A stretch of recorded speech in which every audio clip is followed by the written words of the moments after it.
अमोल एकळ यांच्या प्रयत्नातून वडूज महिमानगड गाव बस सुरू। ग्रामस्थ, प्रवासी आणि विद्यार्थ्यांकडून स्वागत। पाहूया सविस्तर बातमी।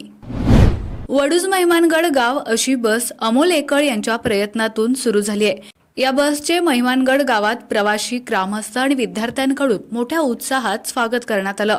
अमोल एकळ यांनी परिवहन महामंडळ आणि संबंधित प्रशासनाकडे सातत्यपूर्ण पाठपुरावा केला होता। याआधी वडूज महिमानगड ही बस गावच्या प्रवेशद्वारापर्यंतच येत होती, मात्र स्थानिक ग्रामस्थ, विद्यार्थी आणि प्रवाशांना गावातून यायला वेळ लागल्यानं बऱ्याचदा बस चुकत होती।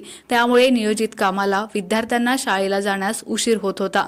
हा प्रकार अमोल एकळ यांच्या प्रयत्नांमुळे थांबला असून वडूज आगाराकडून ही बस महिमानगड गावापर्यंत सुरू करण्यात आली।